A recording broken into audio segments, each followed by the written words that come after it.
देख रहे हो, ये ना कोई एलियन स्पेसशिप है और ना ये किसी साई-फाई मूवी का एनिमेशन प्लॉट है। ये है स्टीव जॉब्स और एप्पल का वो प्रोडक्ट जिसे खरीदा नहीं जा सकता। पर हैरानी की बात तो ये है कि एप्पल के इस हेडक्वार्टर को बनाने में लगने वाले थे सिर्फ 50 करोड़, पर बनते बनते लग गए 500 करोड़। और ऑब्वियसली मैं यूएस डॉलर्स की बात कर रहा हूँ, यानी कि पूरे 37,120 करोड़ इंडियन रुपीस। तो दुनिया की सबसे बड़ी कंपनी से इतनी बड़ी भूल, हाउ अनकूल, राइट? पर पता है कूल क्या है? अरे यही कि एप्पल का ये हेडक्वार्टर कैंपस 40 फुटबॉल फील्ड्स जितना बड़ा है, जिसे आप एक हाईटेक फ्यूचरिस्टिक सिटी भी कह सकते हो, क्योंकि जीने के लिए जरूरी हर चीज, जैसे कि खाने के लिए कैफेटेरियाज, हेल्दी रहने के लिए वेलनेस सेंटर्स और मेडिकल इमरजेंसीज के लिए यहाँ पर सारी तैयारियां की हुई है। लेकिन सबसे बड़ी बात तो ये है कि हेडक्वार्टर जमीन पर नहीं खड़ा है और इसीलिए भारी से भारी अर्थक्वेक्स आने पर भी ये गिरने वाला नहीं है। और last but not the least, ये हेडक्वार्टर 100% रिन्यूएबल एनर्जी पर चलता है और साल के 12 में से 9 महीने इसे ना एसी लगती है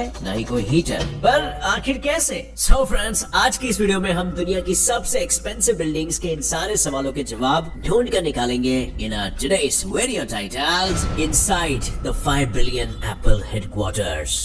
As Hewlett Packard has been shrinking lately, they decided to sell that property and we bought it. And we've come up with a design that puts 12,000 people in one building. ये था Steve jobs का सपना, जिसे उन्होंने city council के सामने 2011 में पेश किया था। लेकिन इस सपने की शुरुआत 2004 में ही हो गई थी, जब जॉब्स अपने कंपनी और अपने एम्प्लॉइज को एक ऐसा एनवायरनमेंट देना चाहते थे जिसमें कंपनी की बिल्डिंग और नेचर के बीच की लाइन वो मिटा सके। यही नहीं, अपने एप्पल प्रोडक्ट्स की तरह वो एक ऐसा कैंपस बनाना चाहते थे जो न सिर्फ आज की कंपनीज को, पर कई सालों तक आने वाली कंपनीज को इंस्पायर कर सके। और जॉब्स ने ये करके भी दिखाया। अपनी जिंदगी के आखिर के कुछ सालों में उन्होंने एप्पल के इस नए कैंपस का सपना बुना और उसकी नींव भी रखी। पर अफसोस, वो अपने इस सपने को पूरा होने के बाद देख नहीं पाए और अक्टूबर 5, 2011 में एप्पल को टिम कुक के हवाले करके चले गए। पर हैरानी की बात तो ये है कि सपने की शुरुआत में इस कैंपस को खड़ा करने के लिए उन्होंने सिर्फ 50 करोड़ यूएस डॉलर्स का एस्टिमेशन लगाया था। पर 8 सालों बाद जब ये कैंपस बनकर खड़ा हुआ तो ये 5 बिलियन डॉलर्स यानी 500 करोड़ डॉलर्स में तैयार हो रखी थी। लेकिन फिगर नॉट, ये अमाउंट 2018 में ही एप्पल के कैश रिजर्व का सिर्फ 2% था। और आज तो शायद ये अमाउंट गिनती में भी नहीं आएगा, जब एप्पल 2.08 ट्रिलियन की वैल्यू के साथ, यानी कि 1.5 करोड़ के साथ दुनिया के सारे बिलियनर्स को पीछे छोड़ चुका है। इसके अलावा अगर हम कैंपस की बात करें, तो सबसे पहले एप्पल ने कैंपस की नई जगह तो खरीदी, और हालांकि प्राइसेस को कम रखने के लिए और अपने कॉम्पिटिटर्स को पता नहीं चलने देने के लिए एप्पल ने ये जगह बिना अपनी आइडेंटिटी को रिवील किए खरीदी। पर फिर भी एप्पल को ये जगह हासिल करने के लिए 160 मिलियन डॉलर्स यानी कि 1190 करोड़ का फटका लगा। जिसके बाद 175 एकर्स में फैला हुआ ये एप्पल कैंपस लैंड एप्पल ने 2008 के पहले खरीद लिया था, लेकिन इस पर कंस्ट्रक्शन स्टार्ट करने की परमिशन उन्हें 2013 में मिली। और इस प्रोजेक्ट का सारा कारोबार एप्पल के Norman foster, the world famous architect के कंधों पर सौंप दिया गया, जिन्होंने, अगर आपको नहीं पता तो ऐसे कई अनइमेजिनेबल आर्किटेक्चरल तोहफे दुनिया को दिए हैं। और नॉर्मन ने इस बार भी दुनिया को अपने आर्किटेक्चर से हैरान कर दिया। 2017 में जब एप्पल की ओपनिंग हुई तो दुनिया भर में सिर्फ और सिर्फ एप्पल पार्क के ही चर्चे चल रहे थे। एप्पल पार्क के इस बिल्डिंग को, जिसे रिंग और स्पेसशिप जैसे निकनेम भी लोग देते हैं, उस 4 माले की सर्कुलर बिल्डिंग में 2.8 मिलियन स्क्वायर फीट का ऑफिस स्पेस है, जिसके अंदर एक साथ 12,000 से भी ज्यादा एम्प्लॉइज काम कर सकते हैं। ये building world's largest panels of curved glasses से बनी है, जिसमें 3000 ग्लास पैनल्स लगे हुए हैं। और पता है, इस पूरे रिंग के दोनों साइड, यानी अंदर और बाहर दोनों साइड, गैलरी की तरह जगह छोड़ी गई है ताकि एम्प्लॉइज आराम से वहाँ पर वॉक करते करते कैंपस के अंदर और बाहर दोनों जगह का व्यू एंजॉय कर सके। पर एप्पल पार्क सिर्फ इस एक बिल्डिंग के लिए फेमस नहीं है। एप्पल के इस कैंपस में इस स्पेसशिप बिल्डिंग के अलावा रिसर्च एंड डेवलपमेंट की 2 बड़ी 3 लाख स्क्वायर फीट की बिल्डिंग्स हैं, जिसमें 2000 एम्प्लॉइज एक साथ काम करते हैं। इसके साथ ही एप्पल के एम्प्लॉइज के फिटनेस का पूरा ध्यान रखने के लिए यहाँ पर 1 लाख स्क्वायर फुट का वेलनेस सेंटर है, जहाँ योगा से लेकर लेटेस्ट फिटनेस मशीन्स मौजूद है। और इसके अलावा यहाँ पर एक विजिटिंग बिल्डिंग भी है, साथ में अंडरग्राउंड पार्किंग और एक ऑडिटोरियम है, जिसके बारे में मैं कुछ ही देर में आपको बताऊंगा। पर कुछ और शुरू करने से पहले क्या आपको याद है इंट्रो की वो बात जहाँ पर मैंने आपको बताया था कि एप्पल पार्क की एक गोल मोल बिल्डिंग जमीन पर खड़ी नहीं है? याद आया। तो अब सवाल ये है कि अगर ये बिल्डिंग धरती पर नहीं खड़ी है तो क्या 12,000 एम्प्लॉइज के और अपने हजारों लाखों टन्स के साथ ये हवा में लेविटेट कर रही है?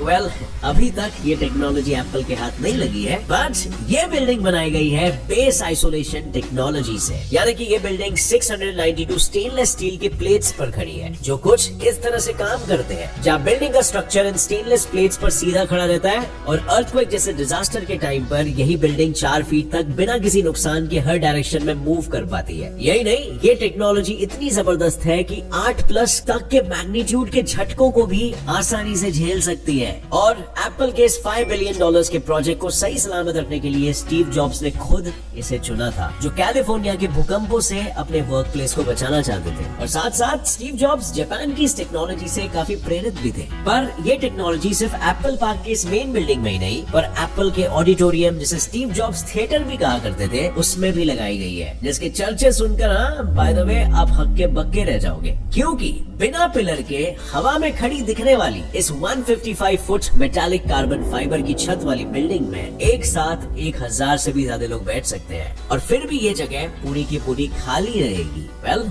नहीं, एप्पल के पास कोई जादू नहीं है, पर ये कमाल कुछ ऐसा है ना कि ग्लास की बनी ये लॉबी असल में सिर्फ ऊपर का हिस्सा है और बाकी सब कुछ नीचे सेट है, जिस तक जाने के लिए आपको या तो इन सीढ़ियों का इस्तेमाल करना पड़ेगा या फिर आप इस यूनिक से स्पिनिंग एलिवेटर का इस्तेमाल कर सकते हो, और ये दोनों ही आपको नीचे की लॉबी में ले जाएंगे, जहाँ से आगे जाकर आप स्टीव जॉब थिएटर के एंट्रेंस पर पहुंच जाओगे, जिसके अंदर 1000 लोगों की बैठने की कैपेसिटी है। पर दिल थाम कर बैठिएगा इन कुर्सियों पर, क्योंकि यहाँ की एक लेदर चेयर $14,000 यानी कि 10 लाख से ज्यादा महंगी है।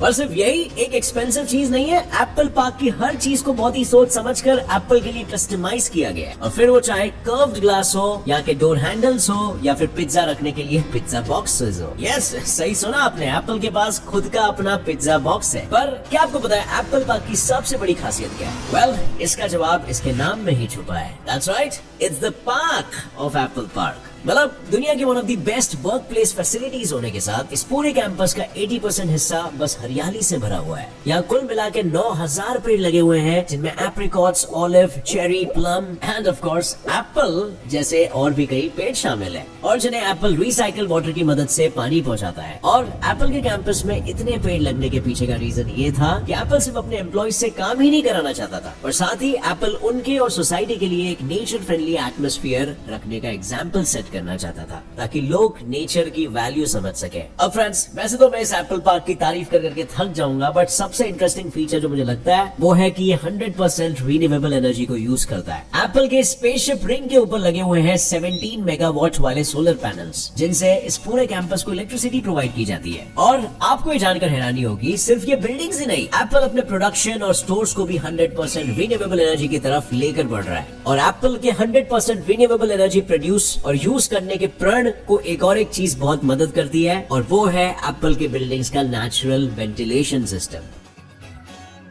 यानी एप्पल की इस बिल्डिंग के बाहर निकली हुई इस छोटी सी छत में एक ऐसा वेंटिलेशन सिस्टम है जिससे अंदर की हवा बाहर और बाहर की हवा अंदर आती जाती रहती है। इसके अलावा बिल्डिंग में ऐसे सेंसर्स लगे हुए हैं जो बिल्डिंग के टेम्परेचर को ठंडी और गर्मी के हिसाब से 68 डिग्री फ़ारेनहाइट से लेकर 77 डिग्री फ़ारेनहाइट तक में ही रखते हैं। यानी ठंड हो या गर्मी, टेम्परेचर तो अपने आप ऑप्टिमम तरीके से सेट हो ही जाएगा। और यहाँ पर 43,000 खाली कंक्रीट स्लैब्स भी लगे हुए हैं, जिससे बिल्डिंग को ऐसे करने में मदद मिलती है, और जिससे यहाँ पर साल के 9 महीने ना एसी की जरूरत लगती है और ना ही किसी हीटर की। मतलब एक तरह से आप ये कह सकते हो कि ये बिल्डिंग अंदर काम करने वाले एम्प्लॉइज की तरह सांस लेती है। पर अब फ्रेंड्स, मैं आपको कुछ सबसे बढ़िया दिखाऊंगा। ये देखो, है ना कमाल, ये एप्पल कैंपस के रिंग का कैफेटेरिया है। और पता है, ये कैफेटेरिया इतना बड़ा है कि यहाँ एक बार में एक साथ 4000 एम्प्लॉइज फूड एंजॉय कर सकते हैं, और वो भी इन ग्लास के बिना, नेचर के मजे लेते लेते। पर एम्प्लॉइज को मजे लेने के लिए यहाँ पर और भी चीजें अवेलेबल है, जैसे कि यहाँ पर 3.2 किलोमीटर का वॉकिंग और रनिंग पैथ है, और अगर एम्प्लॉइज वॉक और रन नहीं करना चाहते तो वो यहाँ पर अवेलेबल 1000 बाइसिकल्स का इस्तेमाल कर सकते हैं। और पता है, यहाँ की ब्यूटी को मेंटेन रखने के लिए यहाँ कुछ इस तरह के अंडरग्राउंड पार्किंग स्पेसेस बने हुए हैं जिनमें 14,200 गाड़ियां पार्क की जा सकती है। लेकिन वेट,